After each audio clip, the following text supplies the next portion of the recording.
Channel.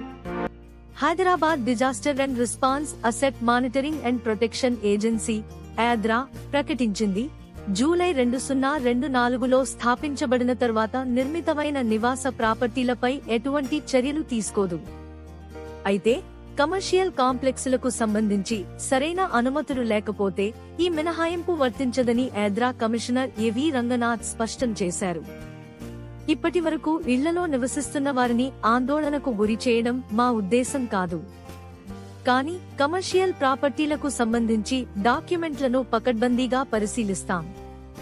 అవసరమైన అనుమతులు లేని పరిస్థితిలో ప్రాపర్టీ వయస్సు ఎంతైనా సంబంధం లేకుండా వాటిని కూల్చివేయడానికి వెనుకాడమని రంగనాథ్ కుకట్పల్లి మరియు ముసాపేట్ పరిసరాల్లోని కముని చెరువు మరియు మైసమ్మ చెరువు పరిశీలన సమయంలో చెప్పారు. లేకేజీ లేఅవుట్లు మరియు వాటి ఫీడర్ కాలువల్లో చొరబడటం, చెత్తను పడవేయడం మరియు నియంత్రణ లేని నిర్మాణాలతో సంబంధించి వచ్చిన ఫిర్యాదుల అనంతరం ఈ పరిశీలన చేపట్టారు. చెరువుల సమీపంలో రెసిడెన్షియల్ ప్రాజెక్ట్ నిర్మిస్తున్న వాసవి గ్రూప్ పై కమిషనర్ కఠిన హెచ్చరిక జారీ చేశారు. కముని చెరువు మరియు మైసమ్మ చెరువును కలిపే 17 మీటర్ల వెడల్పైన వరద కాలువ పూర్తి చేయకుండానే కంపెనీ ప్రాజెక్టును ప్రారంభించిందని ఆయన విమర్శించారు. ఈ అపూర్ణ కాలువ వల్ల సఫ్దర్ నగర్ మరియు రాజీవ్ గాంధీ నగర్ స్లమ్ ప్రాంతాల్లో వర్షాకాలంలో తీవ్రమైన నీటమునకలు ఎదురయ్యాయి. వర్షాకాలానికి ముందే కాలువ నిర్మాణాన్ని పూర్తి చేయాలని రంగనాథ్ ఆదేశించారు. ఆద్రా యొక్క ప్రధాన లక్ష్యం పట్టణ నీటి వనరులను పరిరక్షించడం మరియు అనధికార నిర్మాణాలను నిరోధించడం అని రంగనాథ్ పునరుద్ఘాటించారు.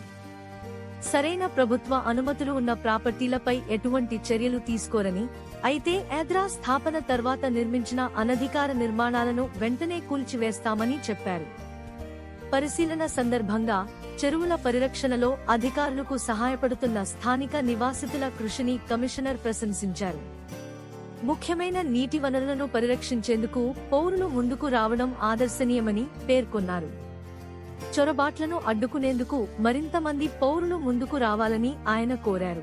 మీ అభిప్రాయాన్ని మేము ఎంతో విలువగా భావిస్తున్నాము. మీ ఫీడ్బ్యాక్ మా కంటెంట్ను మెరుగుపరుస్తుంది. పిన్వెస్ట్ టీవీ వీక్షించినందుకు ధన్యవాదాలు.